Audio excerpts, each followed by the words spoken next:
Olá pessoal, tudo bem com vocês? Espero que sim. Vamos lá para uma continuação da nossa lição 3, tá? Agora nós iremos para a página 21. Então, lembrando, na última semana nós estávamos fazendo operações com números inteiros, que são números, né, que podem ser positivos ou negativos, tá? E nós fizemos a soma e a subtração. Nessa semana nós iremos multiplicar, dividir e também fazer a potenciação de números inteiros. Então vamos iniciar aqui com uma leitura do recorde, para depois a gente seguir na atividade 2. Então o recorde começa com multiplicação com apenas dois fatores. Então ele diz o seguinte: quando os fatores têm sinais diferentes, o produto é negativo. Então aqui ele já começa, né, mais ou menos aí delineando aquela regra de sinais que nós temos, né? De certa forma a gente monta aí para ficar uma maneira mais fácil de memorizar, né? A regra que diz que quando nós temos sinais diferentes, né, o resultado será sempre negativo. Então, por exemplo, aqui o mais 3 vezes o menos 4, nós temos aí o resultado como menos 12. Na sequência, quando os fatores têm sinais iguais, o produto é positivo. Então, menos 5 vezes o menos 7 é igual a mais 35. E quando um dos fatores é zero, o produto é sempre zero, tá? Então, multiplicação por zero, o resultado sempre será zero. Na divisão, segue a mesma regra. É lógico que, com a exceção que nós iremos agora, né, dividir ao invés de multiplicar. Então ele diz o seguinte: a divisão entre números inteiros pode ser exata ou não. Ela segue a mesma regra dos sinais da multiplicação com apenas dois fatores. Então, quando o divisor e o dividendo têm sinais diferentes, o quociente é negativo. Vale a pena aqui ressaltar, né, que ele usou, né, o nome de cada um dos elementos de uma divisão, tá certo? Então, lembrando aqui, por exemplo, na divisão do mais 24 pelo menos 6 igual a menos 4, né? Quem é quem?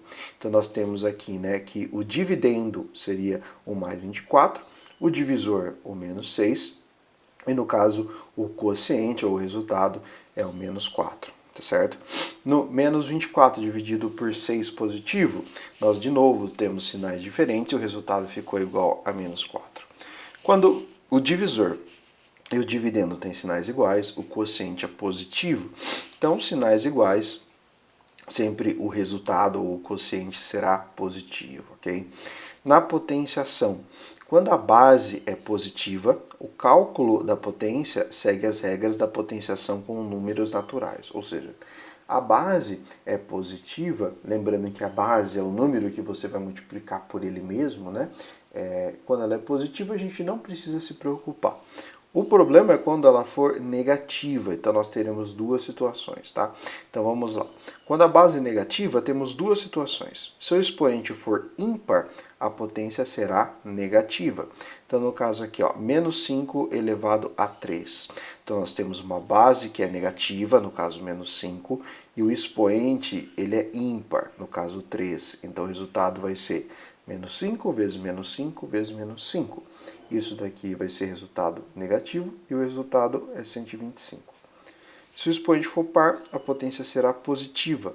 Então, no caso aqui, ó, a base é o menos 2 e o expoente é o 4. Então, multiplica o menos 2 por ele mesmo 4 vezes e o resultado vai ser o mais 16, ok?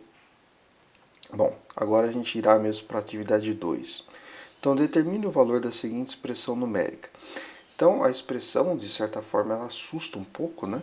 Porque ela tem aí um tamanho grande, várias operações a serem feitas. No entanto, a gente vai fazer isso daí, né, ao longo, né, das duas sessões, da compreenda e depois da responda, certo? Então, a compreenda inicia com: qual é a tarefa proposta na atividade? Ora, vai ser calcular o valor dessa expressão numérica dada, certo? Virando a página aqui na página 22. Quais são as operações envolvidas nessa expressão numérica? Bom, observa que a gente tem aí, né, várias operações, tá certo? A gente tem adição, nós temos subtração, nós temos multiplicação, divisão e também potenciação. Então são essas todas as operações. na C. Além dos símbolos das operações, né, quais sinais aparecem na expressão numérica dada? Então, vamos voltar lá na expressão. Então, observa aqui. O que aparece aqui, né, a mais que a gente pode notar? Então, observa que aparece o tal do parênteses, dos colchetes e das chaves, né? E para que eles servem?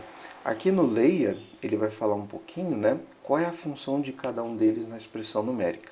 Então, ó, quando uma expressão apresenta as operações de adição, subtração, multiplicação, divisão e potenciação, seguimos uma ordem para resolvê-las, tá? Então, acontece o seguinte, existe, né, uma ordem de precedência, né? O que é isso? Algumas operações devem ser feitas primeiro do que as outras. Então, no caso aqui, o que a gente faz primeiro? A radiciação, depois a potenciação, depois a multiplicação e a divisão, na ordem que aparece na expressão. Então, a multiplicação e a divisão têm a mesma ordem de precedência. O que deve ser feito primeiro? O que aparecer, tá? O que aparecer primeiro, da esquerda para a direita, você resolve primeiro, quando você tem aí, no caso, né, a multiplicação e a divisão. Segundo, a adição e a subtração, também na ordem que aparecem. Além dos parênteses, podem aparecer outros sinais de associação na expressão numérica, que determina a ordem de resolução dos cálculos. Então, quando não aparecem, né, os símbolos de parênteses, colchetes e chaves, vale então o que a gente acabou de ler, né? Primeiro radiciação, potenciação, multiplicação e divisão, e por fim adição e subtração. No caso, quando nós temos esses símbolos, que são os parênteses, os colchetes e as chaves, tá? Então eles vão ter uma ordem de precedência maior. O que isso quer dizer? Você vai ter que fazer eles primeiro. Então, primeiro o que está sempre dentro do parênteses, segundo o que está dentro dos colchetes e por fim o que está dentro das chaves. Ok, então continuando. Seguindo as orientações do texto, que operações devem ser realizadas em primeiro lugar na expressão numérica da atividade? Então, olhando lá novamente para a nossa expressão, né? Ela apresenta parênteses. Então, eles são o que a gente vai ter que fazer primeiro de tudo aqui nessa expressão, tá? E é o que nós iremos fazer aqui nesse passo a passo que o livro já deu pra gente.